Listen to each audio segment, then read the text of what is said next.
The First World War changed the landscape of aviation completely, hastening advancement that had prior to been trudging along at a rather comfortable pace. Of course, this brought along with it some oddball designs here and there, several of which I've already talked about on this channel. While many of these oddballs died in the prototype phase, some did make it into service, being used as trainers or actual combat aircraft with, well, mixed results. Today, if you'll humor my ramblings, I will tell you about 10 of these aircraft in no particular order. This also isn't a list of necessarily bad aircraft, although most of the time the aircraft we deem to be weird happen to also suck, though one very successful aircraft in particular did make the list. Before we get started, if you like content like this, be sure to subscribe to get future videos of mine recommended to you. And if you want to help this video in the algorithm, leave a like or a comment. Without further ado, 10 of the weirdest airplanes from the First World War.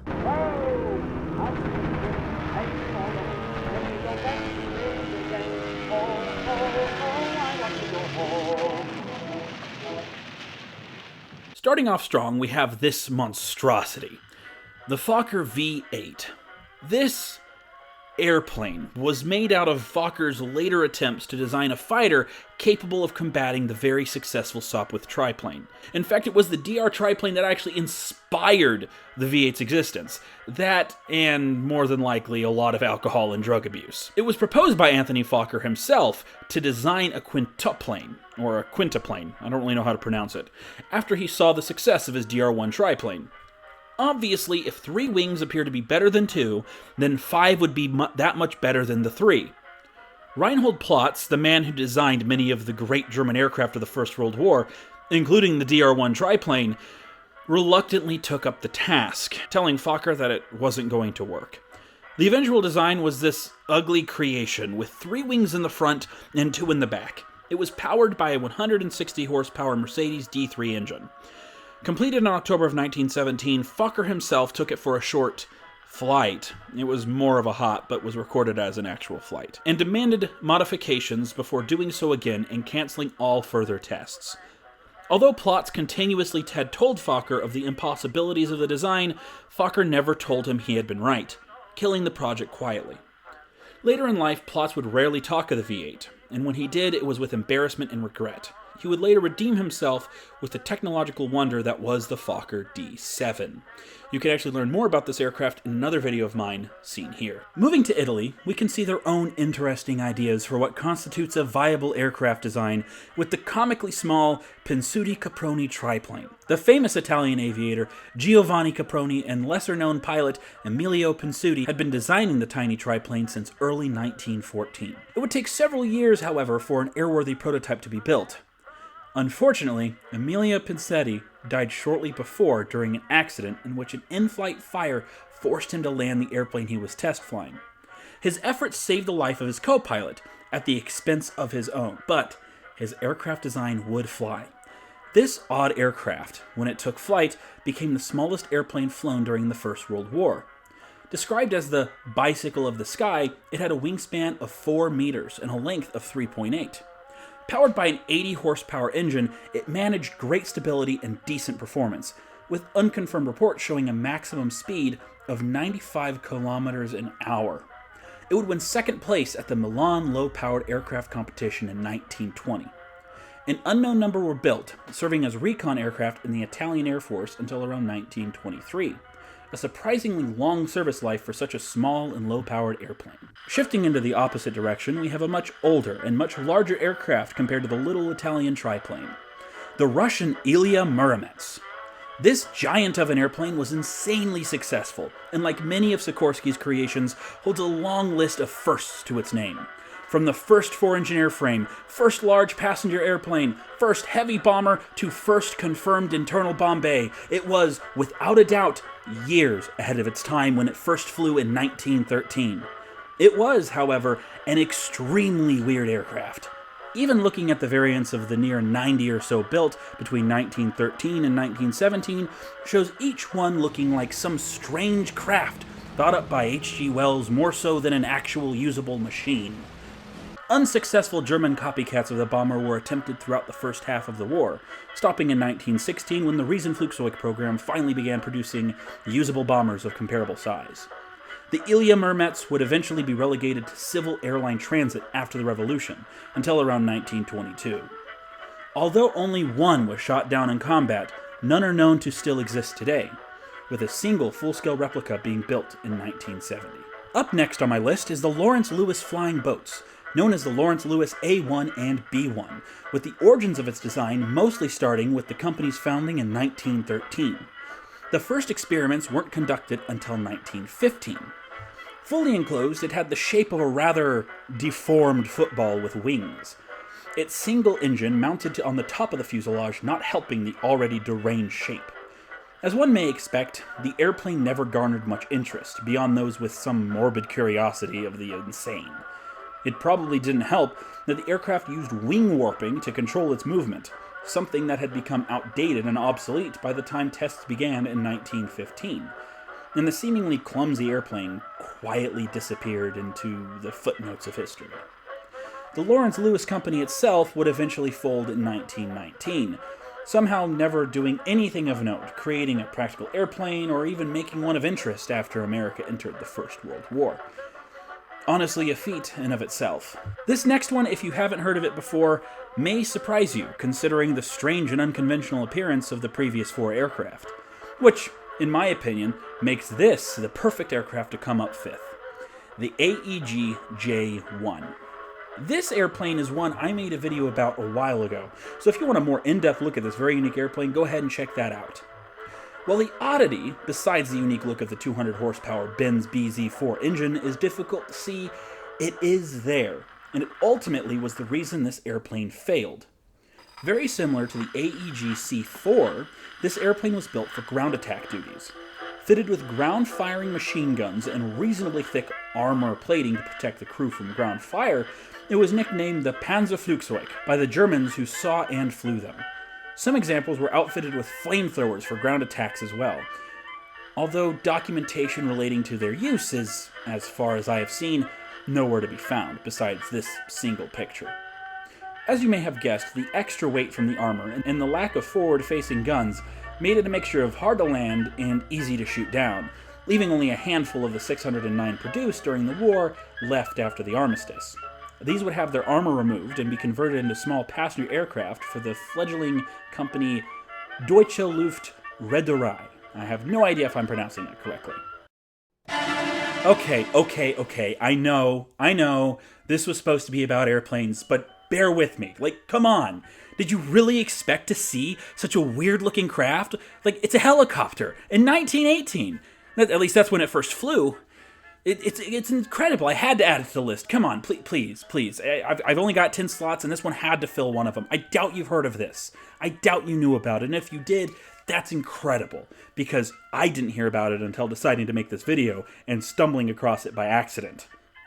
Designed by Hungarian and Czech engineers, Colonel István Petrosi, Theodor von Karman, and Ensign Vilim Zurovec. I apologize if I mispronounced and butchered any of those names. I'm just an ignorant American. The PKZ-2 used two counter-rotating propellers driven by 3 engines on a single shaft. It was an improved test bed based on the PKZ-1, which had made 3 test flights before it burnt itself out, and it was intended to be used as an observation platform, basically a balloonless observation balloon. It was set up to be tethered while in flight with an odd-looking tube put above the engines to act as a platform for the crew. Due to the lack of proper stability, the tethers had to remain taut at all times. Otherwise, the craft risked tumbling to the ground uncontrolled. In the first test flights, this proved a non-issue, as the initially problematic 100 horsepower Gnome rotary engines were replaced with better 120 horsepower Rhone rotaries. Reported flights of altitudes up to 50 meters with airtime of up to half an hour. An official demonstration for the Austrian military was scheduled for the 10th of June against Zurovec's wishes. The Rhone engines, while an improvement over their Gnome counterparts, were still finicky, and he held reservations about the outcome of such an early demonstration. His opinions ignored, the flight was started and very quickly ended as the Rhone engines gave some trouble, panicking the tether handlers and wrecking this prehistoric helicopter.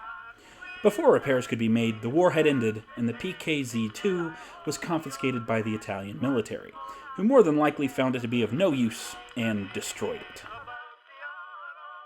The Farmen Experimental definitely lived up to its name and the looks of it. Sporting an efficient pusher propeller to allow for a free field of fire up front, the FE-2 became one of the most successful aircraft of the war, and in my opinion, is one of the weirdest single-engine airplanes of the conflict as well. This is another airplane I've made a video on before. I don't know, I just like the strange oddball aircraft that the war spawned, especially the ones that worked. Starting its life as an even stranger-looking aircraft in 1911, what would eventually be known as the Royal Aircraft Factory FE-2 wouldn't take flight until early 1914. The most common version, the FE-2B, had a 160 Beardmore engine in a very precarious spot for the nose observer gunner position.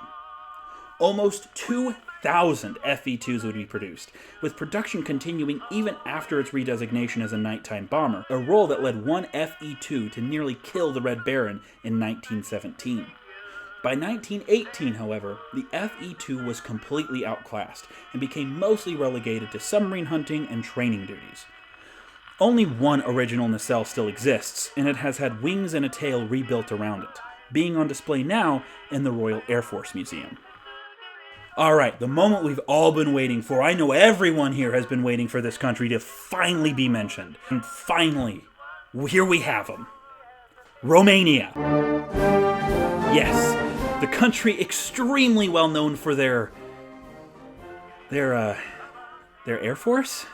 Indeed, this is another prototype aircraft, but one I couldn't help but showcase. Designed by Romanian aviator and engineer Aurel Vlaicu, again, pronunciation is not my strong suit, the Vlaicu 3 was the third, shocker, I know, airplane designed and built by him.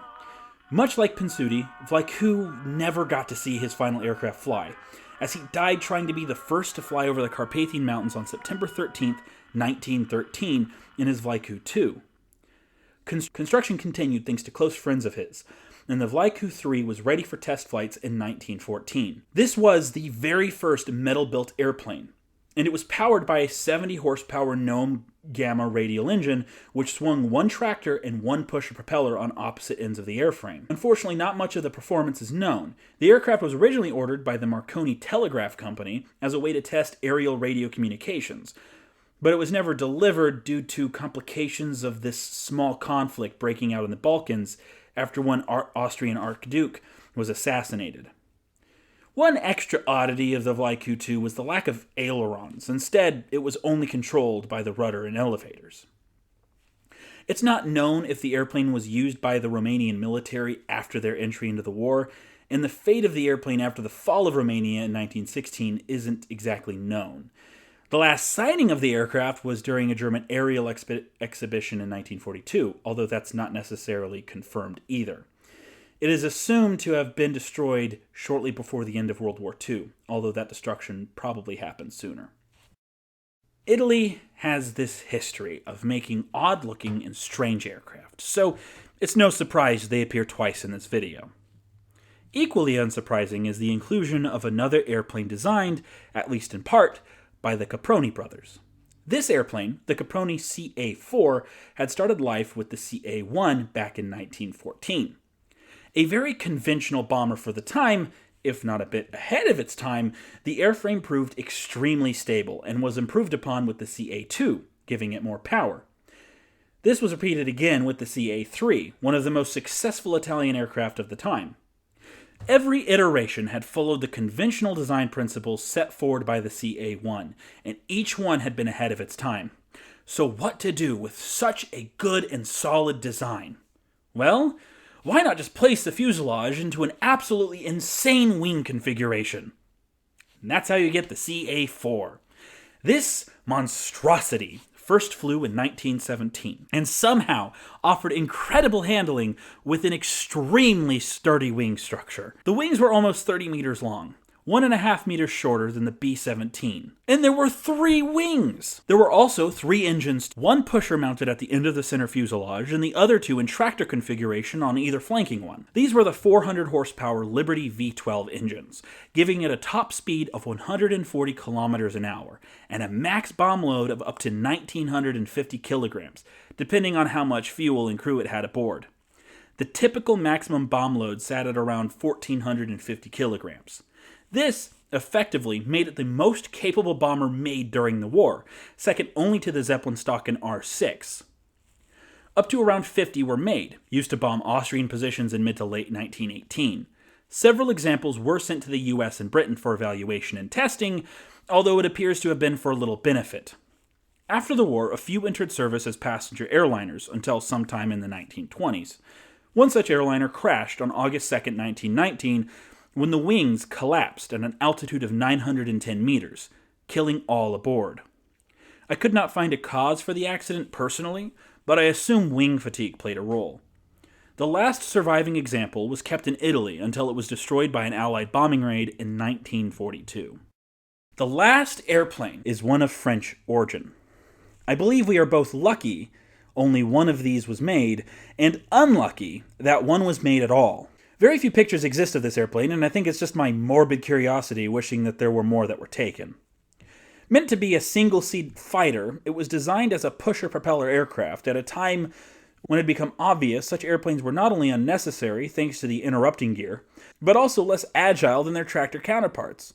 Combine this with the odd placement of the wings, the planned 37mm cannon meant for the airplane's armament, and the overall god-awful shape, I'm surprised it was allowed to continue as a project, even if privately funded. Maybe the French government hoped its designer, Marcel de Bruyere, probably pronouncing this wrong as well, would die in the first test flight, so they wouldn't have to deal with him anymore. To be fair, the airplane did have a rather advanced tricycle gear configuration, a canard to control pitch, and was an all-metal aircraft. These are all unique aspects that were way ahead of their time. However, the odd circular windows on the sides of the fuselage, and the goal to have an unrestricted forward field of fire for a 37mm cannon leaves much to wonder regarding its purpose as a fighter. Unfortunately, by early 1917, the de Bruyere C-1 was ready for its first test flight. Even further bad luck came when it turned out Marcel wouldn't be the test pilot at the controls. Instead, some unnamed, unlucky SOB would be. Taking off, the disgusting representation of man's hubris reached an altitude of 25 feet before immediately being struck down by God himself. The airplane entered an uncontrolled roll and crash-landed inverted. Lucky for the test pilot, God's anger was not with him, and he managed to survive without injury. Instead, God's anger was with Marcel, who has been wiped so cleanly from the history of mankind that I can't even find a French source mentioning him outside of association with such an embarrassment to mankind. The project was abandoned, and Marcel's story, luckily, ends, as does this video.